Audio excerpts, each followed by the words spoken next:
이 장면은 예전에 그 솔로몬과 시바라는 영화, 옛날에 60년, 70년대는 그런 성경 영화가 되게 많았습니다.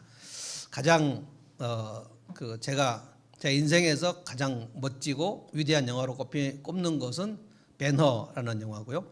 지금도 가끔 추석 명절에 그리고 크리스마스 때 잠깐 방송국에서 개신교를 조금 이렇게 의식하면 배너라는 영화를 가끔 들어줍니다. 배너도 있었고요. 쿠오바디스, 대부분은 우리 젊은이들은 잘 모를 수도 있는데 찰톤 헤스톤이라는 엄청난 배우가 있었습니다. 그 배우가 거의 다 이제 열연을 했는데, 그리고 10개가 이제 모세 출애굽 얘기하는 거고요. 그리고 이제 그 레벨보다 조금은 더 떨어지는데 그렇게 유명하지 않은데 굉장히 재밌게 봤던 영화가 솔로몬과 시바, 여기 이제 수바인데요. 그 영화가 생각이 납니다. 굉장히 이 솔로몬의 나라는 구약으로 말하면 거의 천국을 얘기할 정도입니다. 그러니까 구약에서 가장 절정이 다윗 왕국에서 다윗이 죽은 다음에 솔로몬이 가지고 있는 지혜, 그리고 솔로몬의 풍성함, 이것이 이제 성경이 말하면 샬롬의 절정입니다. 그런데 예수님께서 솔로몬보다 더 큰 이가 여기에 있다라고 해서 예수님은 솔로몬보다 더 큰 이라고 스스로 말씀하심으로써 다윗 솔로몬 왕국의 성취가 예수 그리스도의 나라에 임했다라고 예수님이 말씀하셨고, 그때는 예수님의 초림이고요. 예수님이 다시 오실 때 그때는 이 솔로몬의 나라하고는 비교할 수 없을 만큼 엄청난 천국에 도래할 것입니다. 오늘 이제 제가 이 말씀을 본문을 묵상하다가 처음에는 제목을 솔로몬과 스바 여왕 이렇게 잡았는데 말씀을 쭉 묵상하다가 제목이 바뀌었어요. 솔로몬과 스바는 좀 밋밋하고 설득력과 영향력, 이 두 가지로 설교해야 되겠다. 둘 다 솔로몬으로부터 나온 것입니다. 설득력이라는 것은 어떤 사람이 그 말을 했는데 그 말이 지혜로워서 듣는 사람이 고개를 끄덕일 정도의 지혜로운 답을 말하는 거죠. 저 사람은 참 설득력이 있어. 영향력이라는 것은 그것보다 좀 더 큰 단어인데 그 사람이 살아가는 모습이 주변에 빛을 비추는 것을 얘기합니다. 솔로몬에게서 이런 것이 나왔는데 솔로몬보다 크신 예수님에게는 이 설득력과 영향력이 그야말로 어마어마하죠. 예수 그리스도가 끼친 영향력과 예수님이 하신 말씀의 설득력이라는 것은 엄청나죠. 이 스바 여왕이 솔로몬을 찾아온 사건을 복음서에서 예수님이 언급하셨습니다. 대단히 예수님도 이 사건을 상징적으로 보시는 것 같아요. 그래서 이 마지막 시대에 이 세대 사람들을 향하여 남방 여왕이 정죄를 할 것이다. 여기서 남방이 이제 스바를 말하는데 그 당시 아라비아 쪽을 얘기하는 것 같습니다. 그러니까 스바 여왕이 솔로몬을 찾아온 것이 불신자 이방인들이 하나님을 찾아온 것이에요. 그러니까 예수님이 보실 때 이 세대 사람들이라는 것은 즉 예수님이 이 땅에 왔는데 자기 백성이 예수님을 배척하니까 이방 여왕, 남방 여왕도 솔로몬을 찾아왔는데 솔로몬보다 더 큰 인자인 내가 왔는데 너희들은 나를 배척하는구나. 그러니까 우리로 말하면 예수 믿을 기회가 있는데 절대로 예수 믿지 않고 있다가 지옥 가는 사람들에 대한 얘기를 하는 거예요. 마지막 때에, 마지막 심판 때에 남방 여왕이 이 세대 사람들을 정죄할 것이다. 이 사건은 이제 우리 초신자들은 좀 어려울 수도 있지만 아브라함 언약을 우리가 생각할 수밖에 없는데요. 하나님께서 아브라함을 택하실 때에 창세기 12장에 아브라함을 택하시면서 아브라함에게 하신 말씀이 너와 네 자손이 땅의 모든 족속에 복이 될 것이다 라고 했어요. 그러니까 너와 내 자손이란 것은 아브라함의 자손이죠. 아브라함, 이삭, 야곱. 그래서 이스라엘 백성들, 이 유대인들이에요. 유대인들을 통하여 이방인들이 하나님께 돌아오는데 너희들을 내가 사용하겠다라고 말씀하신 거거든요. 유대인들은 이것을 잘못 해석해가지고 우리만 선민이고 저 이방인들은 개다라고 생각을 했는데 완전히 오해한 거예요. 그래서 성경에는 유대인들, 하나님의 백성들을 보면서 이방인들이 이 하나님의 백성의 탁월함을 보고 이렇게 몰려든 예가 간간히 나옵니다. 이것을 이제 선교학에서는 구심적 선교라고 합니다. 스바 여왕도 그렇고, 우리가 많이 얘기했던 모압 여인 룻도 그렇고, 그리고 여리고의 라합도 그렇고, 그리고 아람 장군 나아만도 그렇고요. 이 이방인들이 하나님 앞에 와서 은혜를 받고 하나님의 백성이 되는 신앙 고백을 하는 그런 장면, 그 장면 중에 하나가 이제 이 스바 여왕입니다. 이것이 이제 예수님께서 오신 이후에 성령이 120명에게 온 이후로는 구심적 선교가 아니고, 구심적 선교는 이스라엘 백성들 살아가는 모습이 너무 탁월해서 이스라엘 백성들의 삶으로 와서 하나님을 보고 하나님 백성이 되는 거예요. 흡인력이라고 하면 이제 신약에서는 예수님께서 그러므로 너희가 땅끝까지 가라고 얘기했죠. 이게 이제 원심적 선교라고 하는 거예요. 그래서 이제 선교에는 구심적 선교가 있고 원심적 선교가 있는데, 구심적 선교는 뭐냐면 우리가 살아가는 성도들의 모습이 믿지 않는 사람들에게 봤을 때 너무 멋있게 보여가지고 우리가 살아가는 방식을 배우려고 따라와가지고 우리가 믿는 예수님을 믿게 되는, 이게 구심적 선교입니다. 이게 이제 솔로몬 왕을 스바 여왕이 찾아온 사건이에요. 그러니까 세상이 교회를 보고, 비신자가 신자의 삶을 보고 와서 당신들은 어떻게 그렇게 사냐라고 물어보는 거예요. 이게 성도입니다. 구별된 사람들. 우리 성도는 신도와 성도가 다릅니다. 여러분, 통일교 성도라고 말하시면 안 됩니다. 절대. 통일교는 신도고요. 성도와 교인도 제가 구분해서 저는 얘기하고 있어요. 교회를 다니면 교인이고, 그 중에는 성도가 있고 성도가 아닌 사람이 있는 거예요. 그러니까 성도는 거룩한 무리들인데, 거룩한 무리라는 것은 다르다는 얘기입니다. 달라요. 다르다는 것이 성경을 끼고 교회를 가는 다른 것이 아니고 그의 삶의 방식이 달라요. 방식이. 그런데 다른데 탁월해요. 그래서 당신이 어떻게 그렇게 사냐 하고 물어보는 그 질문에 설득력 있게 대답을 하자는 거예요. 그런데 그의 삶이 물어볼 만 해야지 되니까, 우리하고 그들과 다른 것이 없으면 그들이 물어볼 말도 없고 뭐 본받을 삶도 없는 거예요.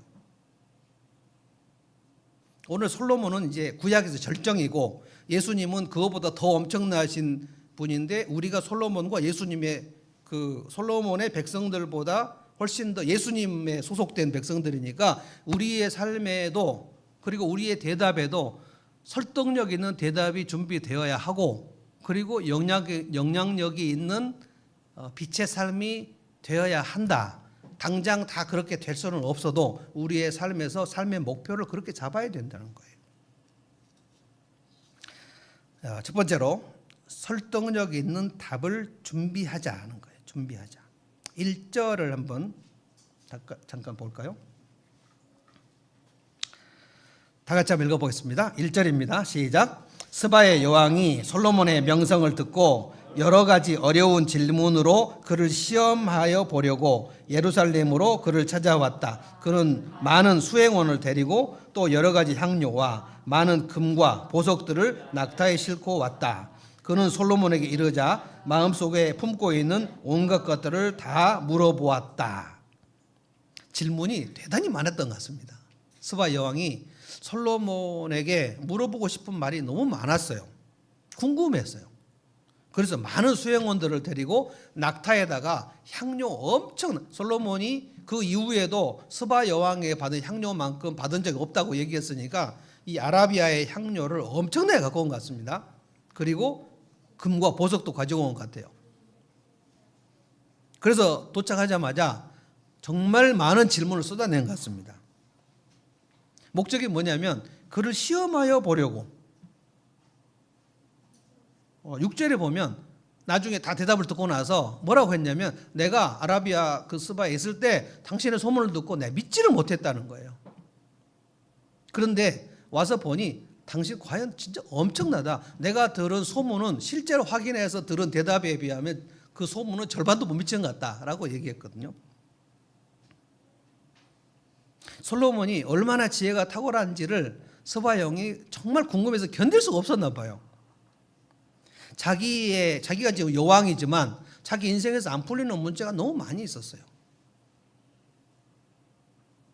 성도가 자기 인생에서 어떤 문제를 풀어가는가 하는 것은 그가 믿음이 자라고 성경에 대한 그 이해도가 많아지면 많아질수록 자기 인생에 대한 문제들이 풀립니다. 내가 교회를 오래 다녔는데 내 인생은 왜 이렇게 내가 이 문제에 대해서 나는 왜 이렇게 모르겠지? 라고 하면 교회만 다닌 거지 성경을 배우지 않아서 그런 거예요. 그래서 비신자들은 인생의 근본의 문제에 대해서 문제가 풀린 게 없습니다. 그냥 돈을 많이 벌면 행복할 것이다. 그렇지 않거든요. 하나님 만나지 못한 사람들은 인생의 깊은 문제를 풀 수가 없습니다. 그래서 우리가 VIP를 만날 때 나보다 무슨 그 돈이 많거나 나보다 집이 클 때 좀 이렇게 기가 죽는 면이 있을 수도 있는데요. 사실은 그렇지 않습니다.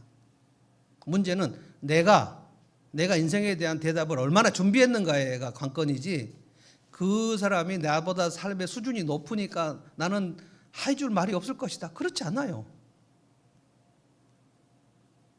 그래서 열왕기상에 보면 여기에는 안 나오지만 열왕기상에 보면 이 비슷한 그 기록이 쭉 나오는데 솔로몬의 지혜가 어느 정도였는가가 쭉 나오는데요. 솔로몬은 당시에 동양에 이스라엘은 동양입니다. 여러분 알고 계세요?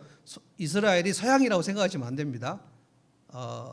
이스라엘 바로 오른쪽이 터키죠. 터키도 동양입니다. 그러니까 이스라엘은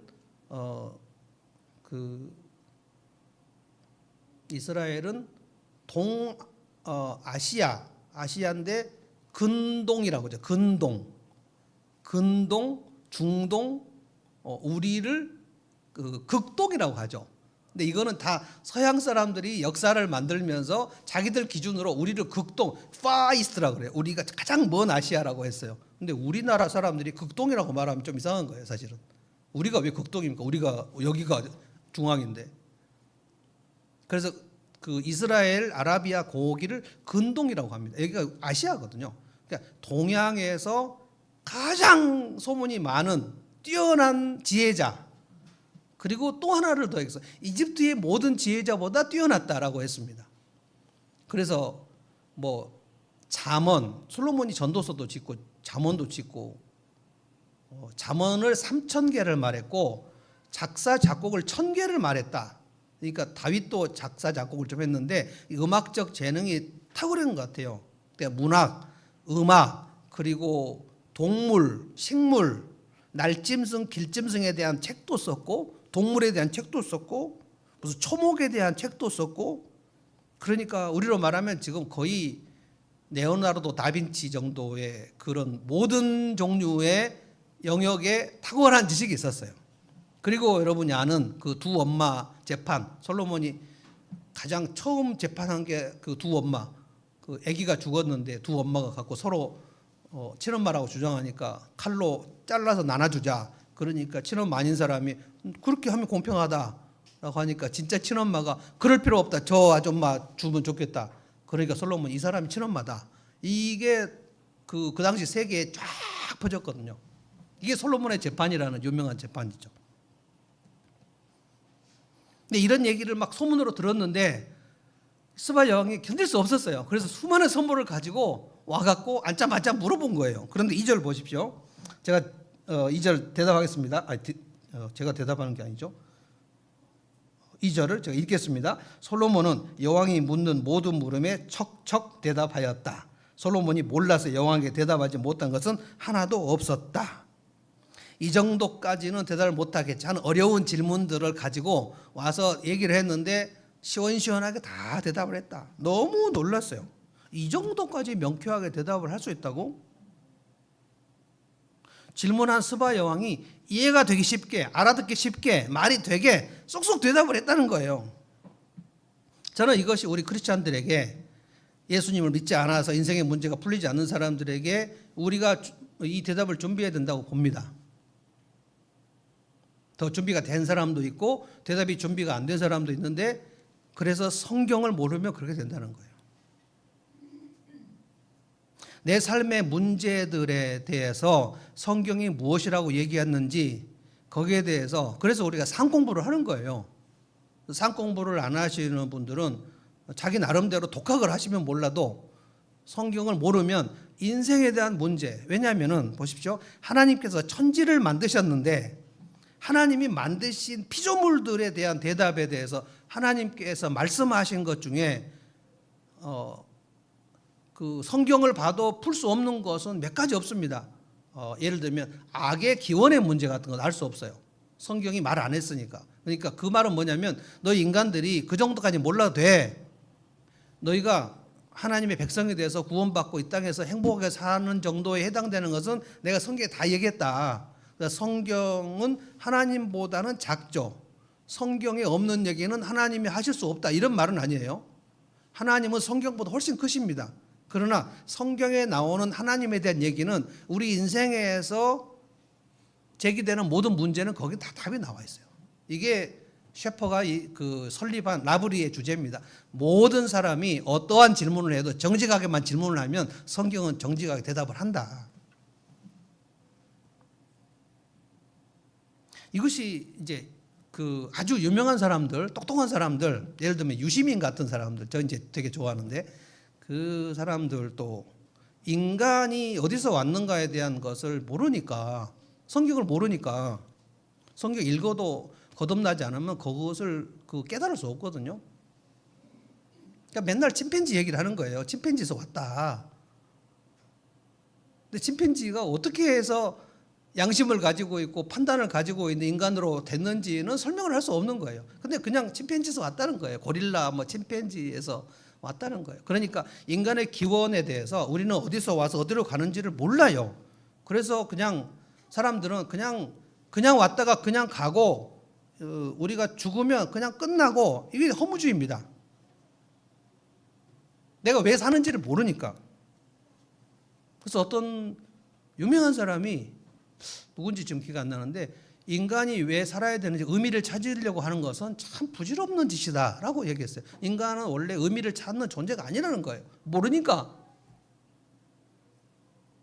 근데 그들이 정말 그 깊은 실존적인 문제에 부딪히면 정말 답이 없으니까 미치려고 그래요. 길이 없으니까요.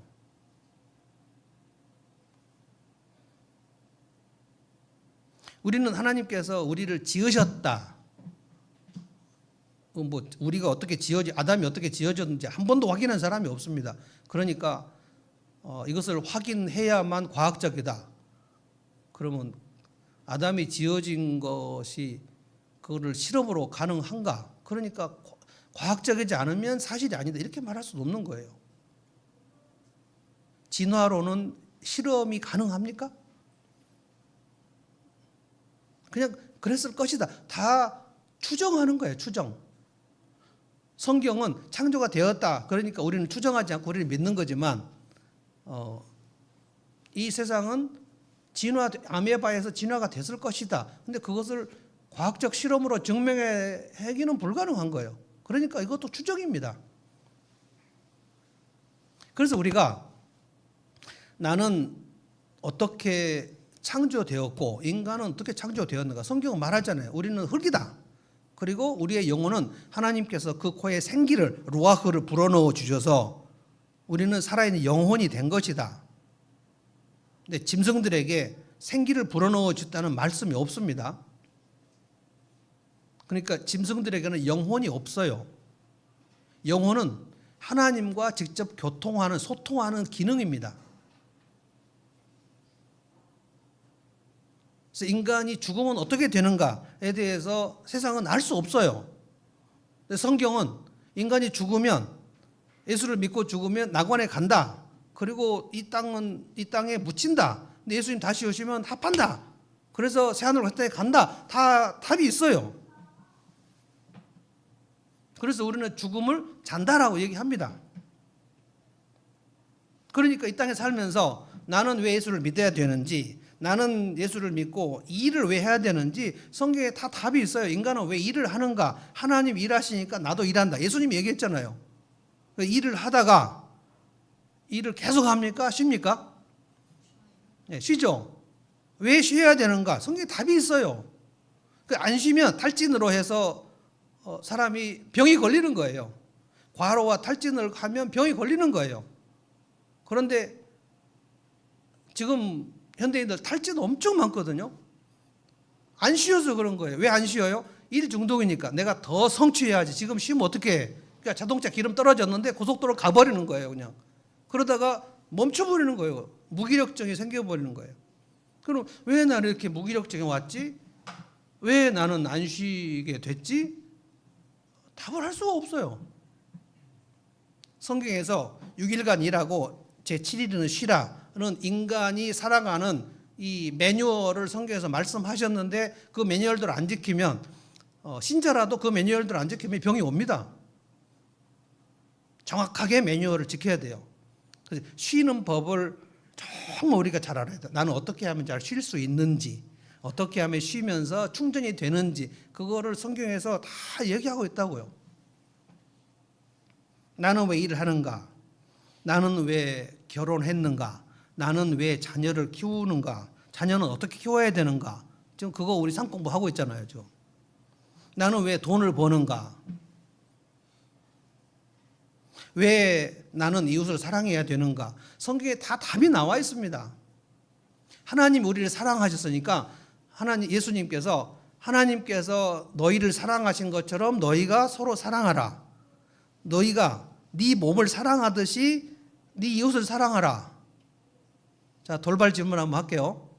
자, 대답해 보십시오. 결혼한 사람의 첫 번째 이웃은 누굽니까? 뭐요? 배우자죠. 배우자. 아내라고 얘기하면 아내들은 어떻게 할 거예요? 이거 모르시는 분이 굉장히 많고요. 이웃은 항상 이웃집을 생각하는 것 같아요. 그래서 가족은 이웃이 아니라고 저한테 막 얘기하시는 분들 있어요. 가족이 왜 이웃이죠? 그럼 뭡니까 그러면? 이웃은 왜 사랑하고 살아야 되는가? 인간은 왜 서로 사랑해서 공동체를 이끌어 만들어내야 되는가? 성경에 다 답이 있는 거예요. 왜 돼지는 죽여도 되는데 사람을 죽이면 안 되는가? 왜 그렇습니까? 여러분 다 아시죠 이제? 왜 죽이면 안 되죠? 서로 사랑해야 되니까? 그것보다 좀 더 정확한 답이 창세기에 인간에게는 하나님의 형상이 있으니까 사람을 죽이면 그 하나님의 형상을 파괴하는 죄를 묻겠다고 하셨어요. 그래서 자살도 살인이어서 하지 말라고 하는 거예요. 자살하면 지옥 가니까 하는 게 아니고요. 살인은 자살과 타살이 있죠. 사람을 죽이면 하나님의 형상을 파괴하는 것인데 사람을 무시하는 것과 사람을 죽이는 것 하나님은 똑같이 보십니다. 그래서 사람을 인격적으로 대우해야 돼요. 아무리 작은 아이라도 인격적으로 대우해야 돼요. 그 이유가 성경에 나온단 말이에요. 성경이 명쾌한 답을 내고 있습니다. 이런 것들을 지금 제가 이렇게 여러 가지 열거한 내용들을 스바 여왕이 솔로몬에게 다 질문한 것 같아요. 사람은 왜 살아야 되는 거예요? 죽으면 어떻게 되는 거예요? 결혼은 왜 해야 되는 거예요? 자식은 어떻게 키워야 되는 거예요? 왜 살인하면 안 되죠? 이런 얘기를 하는데 솔로몬이 다 척척 대답했다. 그래서 저는 솔로몬이 대답을 완벽하게 한 것처럼 우리도 이 대답을 준비해야 된다고 보는 거예요. 왜냐하면 우리 예수님 믿잖아요. 예수님을 믿어서 내 영혼의 문제가 다 해결됐는데 그러면 내 내세 문제 해결됐는데 내 현세 문제를 해결을 못하고 산다는 게 말이 됩니까? 설득력 있는 대답을 내가 가까이 하는 비신자들, 내 직장 동료들이 혹시라도 물어볼 때의 대답을 준비해야 된다는 거예요. 이 대답을 준비를 못하면 두 가지밖에 없습니다. 억지를 부리거나 아주 궁색한 답을 할 수밖에 없는 거예요. 당신은 왜 예수 믿습니까? 라고 물어볼 때 나 왜 예수 믿지? 그러면 뭐 대답을 못해요. 대답을. 그냥 천국 가려고요. 되게 답이 아닌 건 아니지만 되게 궁색한 거예요. 당신은 그럼 지옥 갈 거예요? 이렇게밖에 얘기를 못 하는 거예요. 예수 믿고 그러면 예수 믿고 천국 가려고 믿으면 예수 믿은 후 천국 가기 전까지는 왜 천국 가려고 준비하는 거예요? 라고 질문을 하면 그럼 예수 믿은 다음에 천국 가기 전까지는 어떻게 살아야 몰라요? 이런 거를 맹신이라고 하는 거예요. 준비를 하셔야 된다고요. 내가 왜 예수님을 믿는지 내 신앙을 말할 때 설득력이 있어야 된다. 설득력이. 억지를 부리면서 전도를 할 수는 없으니까. 그래서 이 설득력이 없이 누구를 내 신앙을 얘기할 수 없으면 그 사람에게 전도할 엄두를 못 내는 거예요. 혹시라도 물어보면 그게 겁나니까 절대로 내가 신앙 얘기는 안 하는 거예요. 혹시라도 물어보면 어떻게 하지? 그러니까 안 믿은 척하고 말이죠. 그래서 신자들이 식당에 가서 기도 안 하고 밥 먹는 사람 너무 많아요. 내가 기도한 게 창피한 거예요. 안 돼요. 내가 예수 믿고 식사 기도하는 게 창피할 정도가 되면 곤란한 거예요.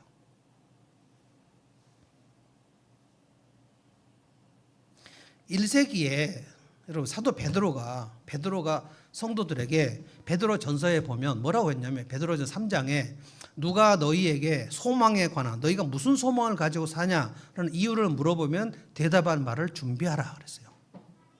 그러니까 초대교회 성도들은 적어도 로마 사람들이 딱 뭘 물어볼 때 너는 왜 예수 믿냐라고 얘기하면 대답을 다 준비했어요.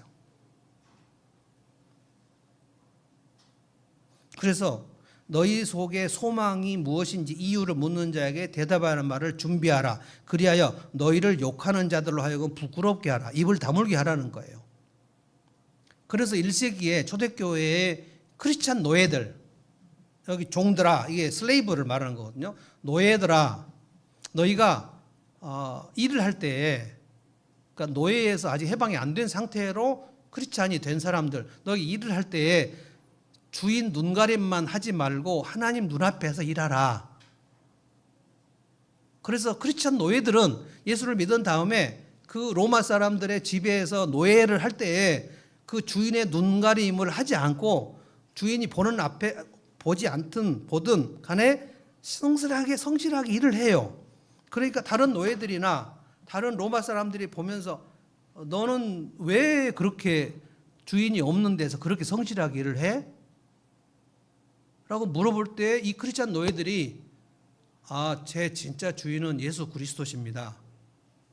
그리고 예수님께서 말씀하시기를 우리 집 주인이 보지 않는 데에서도 내 눈앞에서 일을 하라고 해서 나는 예수님을 주인으로 모시고 이 집주인은 예수님을 주인으로 모시는 그 문맥 속에서 이분에게 지금 일을 합니다.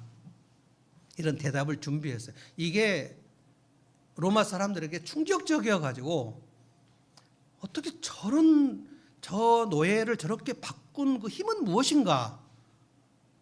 저 예수 그리스도라는 분은 누구인가? 거기에 대해서 궁금해가지고 교회로 오기 시작했단 말이에요. 이게 스바 여왕이 솔로몬에게 질문했을 때 솔로몬이 대답했던 말들입니다. 1세기 크리스찬 상인들은 눈속임을 하지 않았어요. 정직하게 사고 팔았다고요. 지금도 눈속임으로 장사하는 사람들이 되게 많은데 그때 1세기 때 2000년 전에는 진짜 장사하는 사람들이 많이 속이고 고객을 많이 속였어요. 그래서 성경에 저울 추를 속여서 물건을 팔지 말라. 그러니까 하나님의 진실함, 성실함, 신실함 이런 것이 크리스찬 상인들에게 1세기에 교회 다니는 예수 믿는 성도들 상인들은 장착이 돼 있었어요. 그래서 동료 상인들이 당신은 왜 그렇게 손님 안 속이고 그렇게 정직하게 장사를 해? 라고 물어보니까 내 주님 예수님께서 그렇게 하지 말라고 하셔서 나는 눈속임을 하지 않습니다.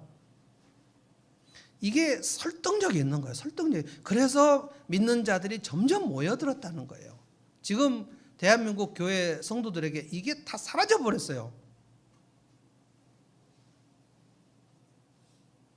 우리나라 대형 교회 예배당을 거의 다 지은 데가 서희건설입니다. 서희건설의 대표가 장로님입니다. 그 장로님이 이번에 윤석열, 김건희에게 뇌물을 준 장본인입니다. 이 서희건설 장로님이 우리나라 국회의원들과 대통령을 초대하는 국가조창기도회 회장이에요. 그러니까 기도를 열심히 하시는 분이에요. 기도를 열심히 하고 그리고 뇌물도 열심히 주고, 이게 뭡니까 이게?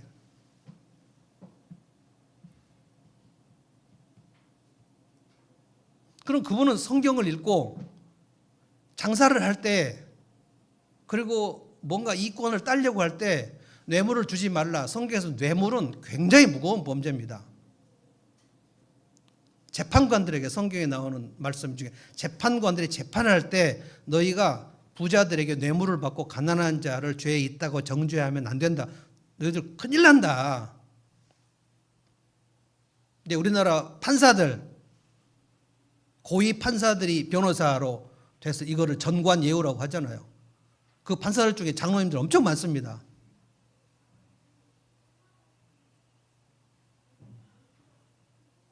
한국교회가 이게 무너져 버린 거예요. 이게.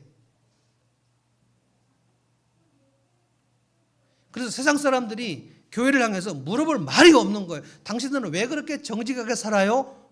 정직하게 안 사는데 무슨 정직하게 왜 사냐고 물어볼 말이 없어요. 그래서 지금 전도가 점점 안 되는 거예요. 지금 1000만이 600만으로 떨어지고 있어요.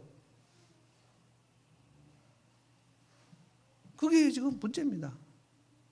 근데 이거는 뭐 대형교회 얘기나 서희건설 장로님 뭐 얘기할 것은 없고, 그냥 여러분과 제가 대답할 말을 준비하자는 거예요. 준비. 누가 왜 당신은 예수님을 믿냐고 얘기하면, 왜 주일 마침마다 교회 가냐고 얘기하면 내가 왜 예수님을 믿는지 대답을 준비하라는 거예요. 우물쭈물하지 말라는 겁니다. 죽음 이후에는 어떻게 되냐고, 당신은 죽음 다음에 어떻게 돼? 라고 물어보면 몰라, 어떻게 되겠지 뭐, 이렇게 얘기하지 말라는 거예요. 성경에 죽음 이후가 어떻게 되었는지, 이 땅이 80년, 90년, 100년과 죽음 이후에는 영원인데 100년과 영원 차이에는 이 100년은 아무것도 아니다. 이거는 텐트 생활이고 이거는 영원한 집을 가는 건데, 텐트가 3박 4일 여행할 때 텐트가 비가 오면 찢어지는데 그것 때문에 너무 많이 울지 말라는 거예요. 우리 삶에서 텐트가 찢어지면 우리에게는 영원한 집이 있다. 이게 사도 바울이 우리의 죽음 이후를 준비하라고 얘기하는 거예요. 그러니까 죽음 이후가 훨씬 중요합니다. 죽으면 어떻게 하지? 그게 아니에요. 그래서 믿지 않는 사람들은 죽으면 어떻게 하지? 끝이니까. 죽으면 끝이니까. 성도들은 죽으면 어떻게 하지가 아니에요. 사도 바울이 살든지 죽든지 내 몸에서 그리스도가 영광을 받는 것이 그것이 난 소원이다. 그러니까 석방도 별로 기도하지 말라 그래서 사도 바울이. 너희들이 나의 석방을 위해서 기도하는데 나는 감옥에서 복음이 전해지고 있으니까 그렇게 석방을 위해서 기도하지 마라. 그러니까 이게 삶의 가치관이 다르단 말이에요. 감옥에 갇혔다, 질병에 걸렸다. 그러면 세상 사람들은 질병에 걸렸으면 그것 자체가 저주인 줄 알아요. 근데 성경은 우리의 고난과 환난과 역경과 시련에 대해서 이것을 통해서 하나님께서 하시는 일이 있다. 그것을 많이 얘기하고 있어요. 그래서 지난주에 전화 유복의 기도 원리 얘기했잖아요. 5절 한번 가보겠습니다. 5절. 솔로몬의 대답을 듣고 이 스바 여왕이 너무 놀랐어요. 여왕이 왕에게 말했다. 임금님께서 이루신 업적과 임금 지혜에 관한 소문을 내가 내 나라에서 이미 들었지만 와서 보니 과연 들은 소문이 모두 사실입니다. 하고 6절에 내가 여기 오기 전까지는 소문을 믿지 못했는데 들어보니 내가 들은 소문은 절반도 안 되는 것 같습니다. 얼마나 탐복했는지 몰라요. 이거를 우리도 준비하자는 거예요. 다 지금 준비가 다 안 됐다 할지라도 나는 죽음 이후에 대해서 어떻게 생각하는지 성경이 다 말하고 있으니까. 죽으려면 두 가지밖에 없어요. 사고로 죽든지 늙어서 죽든지 둘 중에 하나밖에 없는데, 사고로 안 죽으면 늙어서 죽겠죠. 그러면 늙음이라는 것을 정리해야 되겠죠. 젊음이 뭐고 늙음이 뭔지를 성경은 다 말하는 거예요. 늙으니까 서러워. 물론 젊음보다 늙으면 좀 이렇게 제한이 많아요. 저도 지금 65가 넘으니까 뭔가 제한이 많아요. 그러나 성경은 늙음에 대해서 늙은 것은 다 안 좋다라고 말하지 않아요. 늙어야 새하늘과 새 땅으로 갈 거 아닙니까? 그러면 이거는 군대로 말하면 그 제대에 관한 거, 제대. 제대할 때 제대가 가까워서 막 그렇게 서러워하는 병사들이 있나요? 가치관이 다르란 말이에요. 죽으면 어떡하지? 그게 아니란 말입니다. 죽음을 대하는 태도가 성도와 세상 사람들은 다르단 말이에요. 세상 사람이 우리 성도의 죽음을 맞이할 때 당신은 왜 그렇게 슬픔 중에서도 담담해? 라는 질문이 나와야 된단 말이에요. 이게 설득력 있는 대답입니다. 두 번째, 영향력 있는 삶도 준비하자는 거예요. 3절과 4절, 3절 제가 읽어보겠습니다. 에어컨 조금만 다시 켤까요? 좀만 더운지 모르겠는데 3절 읽어보겠습니다. 스바 여왕은 솔로몬이 온갖 지혜를 갖추고 있는 것을 확인하고 그가 지은 궁전을 두루 살펴보고 4절은 같이 한번 읽어볼까요? 너무 엄청납니다. 4절 시작. 또 왕의 상에 오른 요리와 신하들이 둘러앉은 모습과 그의 관리들이 일하는 모습과 그들이 입은 제복과 술잔을 받들어 올리는 시종들과 그들이 입은 제복과 주님의 성전에서 드리는 번제물을 보고 나서 넋을 잃었다. 넋을 잃었다. 개역 성경은 황홀에 빠졌다. 그래서 넋을 잃은 게 뭔가 진짜 기절을 했다는 얘기인가? 정신을 차릴 수 없었다.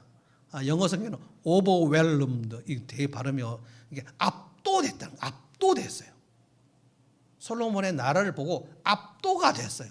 와, 대단하네. 이게 우리가 편의상 얘기하는 선진국입니다. 선진 문화를 보고 압도가 되는 거예요. 여러분 옛날에 대한민국의 최빈국일 때 1953년에 전쟁 폐허 나라에서 저는 61년에 태어났는데 60년대에 가장 압도된 물건은 미제입니다. 미제. 미제 알아요? 미제? 미제 초콜릿, 미제 우유, 우유가 고체 우유가 있었는데 그 미제 우유, 고체 우유를 먹었을 때 그 느낌, 와, 무슨 내가 살아서 이런 맛을 보다니 너무 형언할 수 없어요. 제가 바나나를 처음 먹었을 때, 바나나는 절대로 우리가 사 먹을 수 없어요. 손님이 왔을 때 대접을 하거나 아니면 손님이 사오거나 그러면 그 한 입을 먹었을 때 그 느낌, 이 과일의 맛은 도대체 뭐지 이게? 너무 그 부자 맛, 너무 고급스러운 맛. 지금은 바나나 하나 먹을 때 아무 느낌이 없지만 바나나를 처음 먹었을 때, 제가 오렌지를 처음 먹었을 때, 이건 귤인가? 이 뭐지? 그 상큼한 느낌. 이게 이제 미제를 우리가 대했을 때 느낌. 와. 그리고 이제 70년대에는 일제도 엄청났습니다. 일제, 소니, 그리고 한국 사람들 아줌마들 일본 여행만 갔다 오면 전부 밥통을 사왔어요. 코끼리 밥통. 엄청난 거였습니다. 일본의 코끼리 밥통은. 그래서 집에 코끼리 밥통이 있으면 부자. 그리고 뭐 소니, 도요타 뭐 이런 그 느낌들, 진짜 멋있다. 제가 1991년에 31살에 우리 가족들이 영국에 갔는데 그 대형 슈퍼마켓을 처음 봤어요. 영국의 대형 슈퍼가 세인스버리, 테스코 뭐 이런 게 있는데 그때 우리나라에 대형 슈퍼마켓이 없을 때입니다. 1991년에는 없었어요.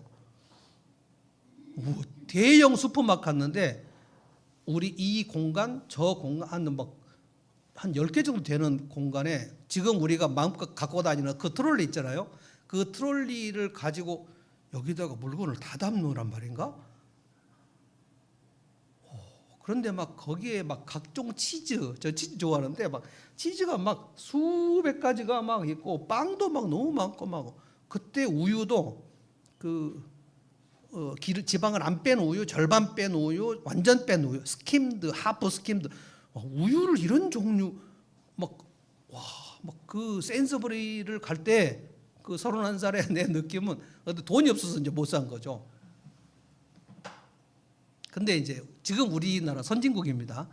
2025년에 우리나라 선진국은 뭐냐면 코로나 때 전 세계의 코로나 대처보다 우리나라 훨씬 더 뛰어났고, 그리고 최근에 대한민국 민주주의 이번에 가서 대통령 유엔에 가서 얘기했지 않았습니까? 지금 미국의 민주주의는 좀 더 쇠퇴하고 있고 한국의 민주주의는 이거는 내라를 극복한 민주주의. 그러니까 코로나, 민주주의, 그다음에 뭐 K-팝, 그리고 여러분 아시나요? 우리나라 인천공항은 세계에서 제일 멋있습니다. 인천공항. 어느 나라 가도 지금 인천공항 같은 거 없습니다. 그리고 우리나라 지하철 어마어마합니다.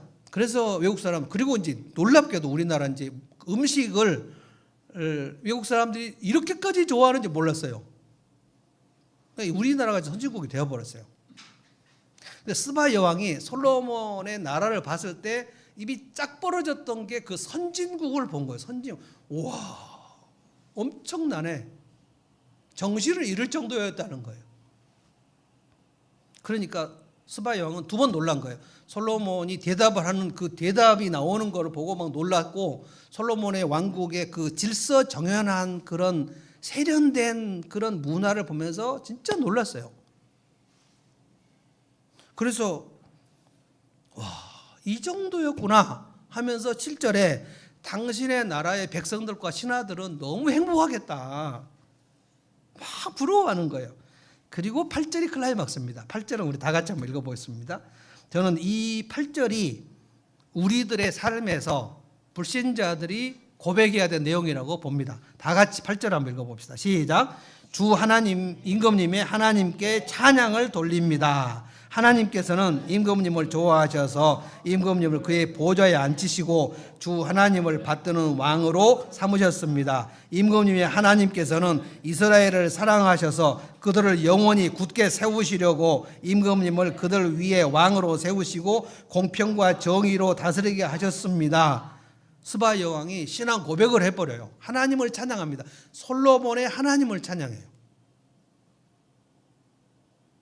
거의 우리 VIP들이 우리의 삶을 보고 아, 당신이 믿는 하나님 나도 믿겠어. 이게 구심적 선교란 말입니다. 루시 시어머니를 보면서 어머니의 하나님이 나의 하나님이 되실 줄로 믿습니다. 이게 신앙 고백이거든요. 그러니까 우리가 어느 정도의 삶을 말하자면 선진 문화로 내가 살아가는 삶의 방식이 스타일이 내 이웃 비신자의 삶 눈에 볼 때 와, 저렇게 사는구나. 가정생활은 저렇게 하는 거구나. 아이들은 저렇게 키우는 거구나. 저 사람의 부부생활은 진짜 내가 따라갈 수 없는데 따라가고 싶다. 그래서 와서 질문하고 어떻게 이렇게 부부가 화목하게 살아요? 그리고 당신들의 자녀들은 왜 그렇게 질서 있고 왜 그렇게 그 안정감이 있어 보이고 왜 이렇게 든든하게 보이고 와, 얘들은 진짜 어떻게 키우는 거예요? 그럴 때 설득력 있는 말로 그리고 영향력 있는 삶으로 보여주는 거지. 우리의 성도들을 하나님께서 이 땅에서 빛을 비추라. 마태복음 5장 16절 516입니다. 마태복음 5장 16절. 그러므로 너희 빛을 사람들 앞에 비추게 하여. 근데 그 빛을 뭐라고 하냐면 착한 행실을 보고 그 불신자들이 너희를 보고 너희 하나님께 영광을 돌리게 해라. 그래서 우리가 걸어가는 모습을 보고 그들이 드디어 내가 사는 길을 보았다. 당신의 삶을 보니까 내가 어두움 속에서 빛을 보는 것 같다. 이런 모습이 있어야 된다는 거예요. 이거를 당장 다 그렇게 하자는 게 아닙니다. 다 수준 차이가 있을 거예요. 그러나 우리의 삶의 목표를 그래, 내가 누구와 내 신앙에 대해서, 내 인생에 대해서, 내가 일하는 방식에 대해서, 내가 죽음 이후에 대해서, 내 역경에 대해서 물어보면 성경이 말하는 대로 내가 대답을 해줘야지. 이 대답을 준비하자는 거예요.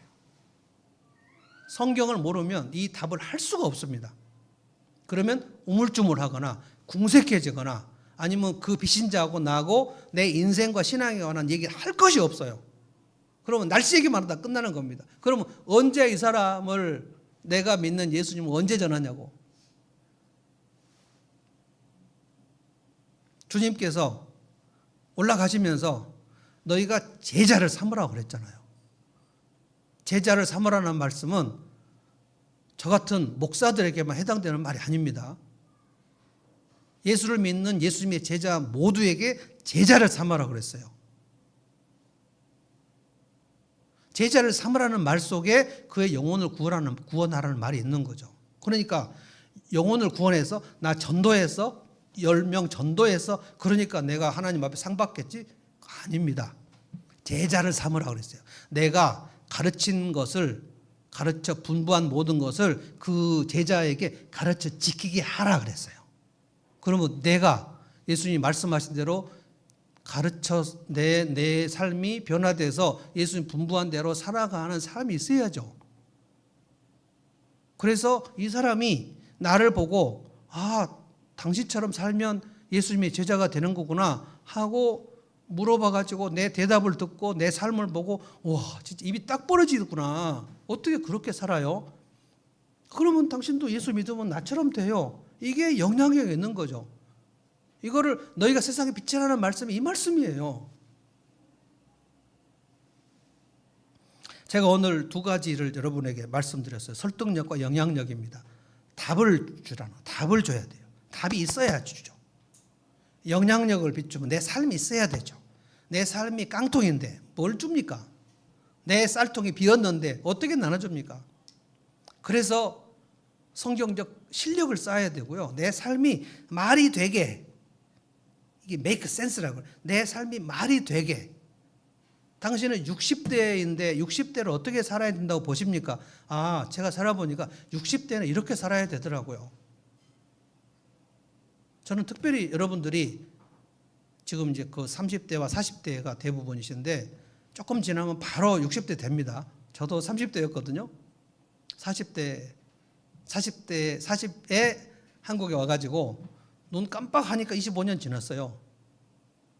금방 60대가 됩니다. 60대가 되었을 때 가장 중요한 것은 30대, 40대, 50대가 된 내 인생 후배들이 나에게 뭘 물어보러 오느냐 하는 거예요.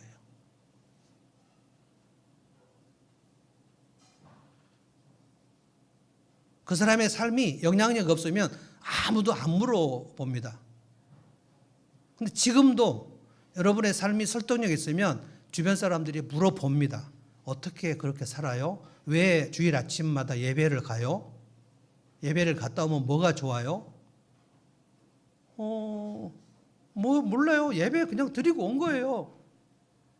예배는 뭐예요? 예배는 예배죠. 그렇게 하면 안 되는 거예요.